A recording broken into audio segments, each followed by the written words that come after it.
Hey guys. Okay, so we got about halfway through Aristotle in class. So we were talking when we broke for the day about justice under his view, right? And how he gives us this classic the merit view of justice, right?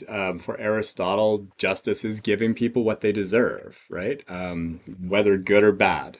So there's formal equality on his view, right? There's equality of process, right? But he's not concerned in resultant equality. So he doesn't care if everybody ends up having roughly the same rights and privileges. In fact, he'd be radically opposed to that. He doesn't think everybody should have the same kinds of rights and privileges or status. He thinks there should be inequality, quite substantive inequalities in a society. But it's based on what you are owed by society, what you are due, what is your good, right? So he'll think things like, the leaders should have much more than than the peasants, or and the soldiers should have access to very different things, right? Teachers don't need swords, right? They need access to libraries. And he would think that a just society is one where we have that kind of, that it gives us what we deserve, what we are owed, not what we need, right? So he's not to each according to their need. That's not what the claim here is. Is it to each according to what you deserve, right? The the person that does bad things deserves less. The person that does good things deserves more, right? But what we are owed is tied into who we are in the society and what we do with our lot in life, right? And no concern at all about people having equal rights, or rough kind of a bare minimum, you know access to resources and opportunities. That's not the view of justice here, right? And this goes through everything, right? So he talks about citizens, right? Citizens are the people that should have a say in how governing is done, right? They have a role in you know, like in the legislature, right? They shouldn't be merchants. They shouldn't be farmers. They shouldn't be slaves, and they shouldn't be women. So these are the people on his view that are, really at the bottom of the political scale, right? He recognizes that cities need, like a city state, needs farmers, it needs laborers, it needs artisans, it needs craftsmen, and it needs women, right? They play a vital role in the city, but they aren't citizens. They shouldn't have a say in how the government operates, on his view. For Aristotle, the people that have a say are land owning men. They are the ones that should take part in the governance of the city. And again, we're thinking in terms of a teleological count of the natural world, right? So he doesn't think that somebody that is not a landowning man would have any kind of reason to be involved in the governments. That's not their purpose. That's not their function. The farmer is supposed to farm their fields. The craftsman is supposed to make things, and the merchant is supposed to sell stuff, right? Women are supposed to, I guess, raise children, on his view, right? But so there is no role for them in governments. It's not about sort of representing all the voices. It's about who is sort of built to do these jobs. And for him, the group of people who have the function of running the cities are those men that own land, right? I guess like all the laborers, the merchants, the slaves, and the women are going to occupy that land, and so in some sense they are, you know, they're they're others that need to be taken care of and considered by the landowning man, right? But it's the man that owns the land that is having the governing say on their behalf. So to the extent that their interests are relevant, that's where they would be relevant to Aristotle. And then related to this, we see his views on the family, and then we'll see his views on slaves, right? Again, teleological account of nature, right? Men and women, their natural place is to form families. They do better in a family, right? And we talked about this in class. We can't, our good comes out of being communal, right? Our good comes out of being with others. We should find a partner and we should form a family unit, and that family unit should be part of a community, right? Like on the Aristotelian view, right? We all collectively, we individually and we collectively do better. We pursue our excellence when we do these things, right? There's something defective about us if we fail to engage in this way of living, he thinks, right? He's also got this view, and we talked about this quite a lot when we were talking about Plato, right? Women are malformed men, right? They are inferior to men, right? So therefore they are the subject to be ruled, right? The male is to be in charge, the women are to be submissive to them. Their role is one of friendship in the house, with the understanding that the male is always sort of in charge, right? And you get that kind of that myth of the nuclear family, right? When it comes to a woman relating to her children, on his view, she's free, but so are her children. They are equals, right? They are both equals socially. They are to be ruled not by the children aren't ruled by the woman. They're both ruled by the man. And so, in that sense, their relationship is one of freedom. It's not one where the mother's in charge of the child.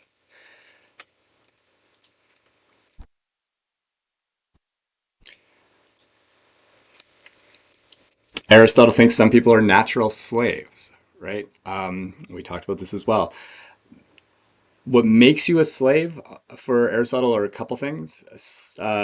Mostly slaves are people that have been defeated in war, right? There's a couple other ways you can become a slave, but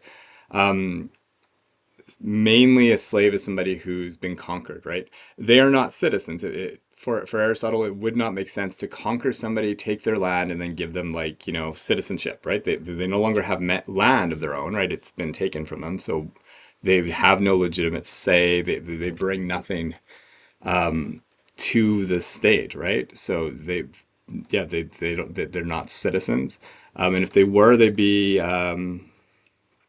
they would cause chaos and revolt, right? So they are defeated, they become a slave, right? They become property of the people that have taken them. If they have children, their children likewise are slaves, right? So these are not free people. On Aristotle's account, slaves are not to be abused; they are to be treated well, right? They are, their owners have an obligation to take care of them. And it's considered both a moral, and it should be a legal crime, right, to abuse your slaves, right, on his views. So yeah, so I guess if you're going to have slaves, there you go. So there's his views again on justice. We're talking about desert, right, and what people owe, right, and you can see on his account different people in the society, they have different statuses, they have different functions, right, and that tells us a lot about what kinds of rights and privileges and opportunities and things they should have, right? If you're a slave, you get very different things and you deserve different things than a citizen. Likewise for children, likewise for women, right? So there's the account that he'll give us. We need to talk about who should rule, what kind of societies there are, and then we're close to getting through Aristotle finally. On Aristotle's account, he doesn't think there's one. Like, remember, he's trying to make the study of politics into some sort of a science, right? Like he says, there's not one ideal state. So he's not like Plato and a lot of his contemporaries, where he's saying, here's sort of like the ideal state, and I'm going to give you an account of what that's like, and then let's try to make that happen. He's going to say, again, states are natural things. It's natural for humans to build societies, and there's different types of societies. Some of these societies do better than others. That's because some are virtuous and some are vicious. What he's going to give us an account of is how to make sure that the society that actually exists becomes more virtuous than it currently is. So he's not going to say there's one ideal way to organize things. Again, he's going to say, well, what kind of society is this? How does it function? Is it a functional one? Is it a virtuous one? Or is it a dysfunctional, vicious one? Given the kind of society it is, he'll have different answers about who should be the ruling person. In virtuous societies, the right people are ruling it, right? Ruling is a job. It's a role completed within a society. And so, depending upon what kind of society you have, you'll have different people that are suited to that role.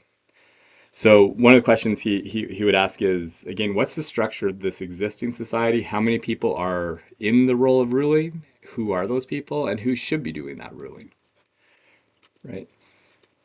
First thing he'll say is, the age of our rulers matters. The ideal ruler is a middle-aged citizen. Young people don't have the wisdom, right, to be rulers, like on his view, right? They're too easily persuaded by the new and the novel.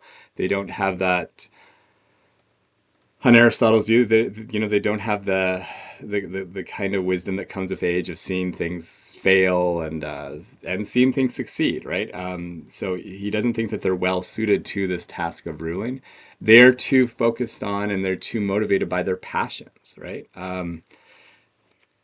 He thinks your ruler should be stoic in a lot of ways, right? They should be, you know, they should be calmer. So he thinks young people should be out. They make good soldiers. They make good.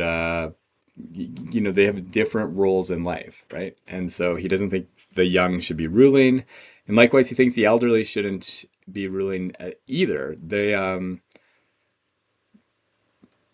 have less invested in the long-standing state, right? They're not going to be around much longer, and they have a very important function. They know things that the others don't, and they have knowledge that they ought to be passing on to the next generations, right?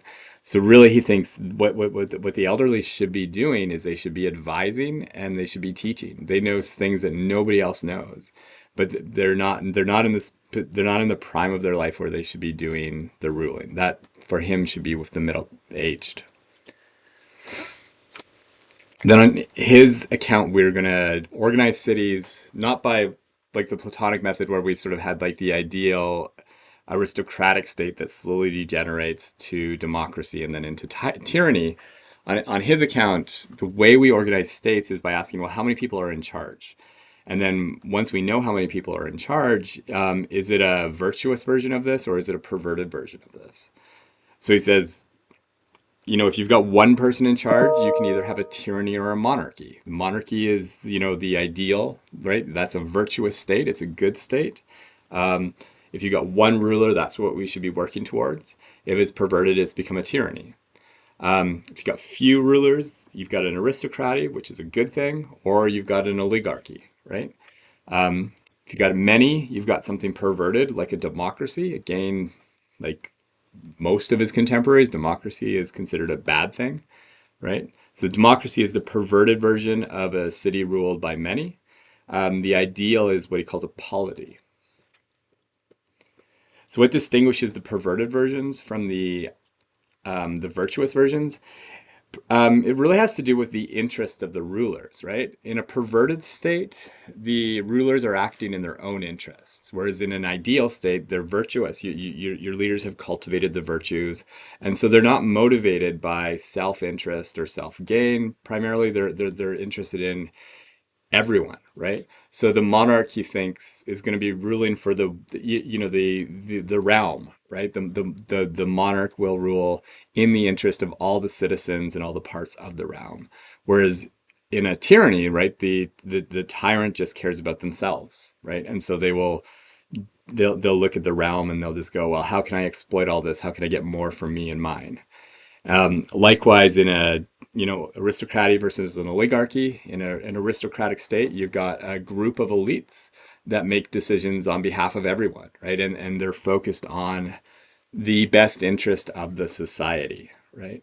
In an oligarchy, the groups you typically this will be a group of wealthy individuals that are looking to use the state to increase their own self-interest and wealth.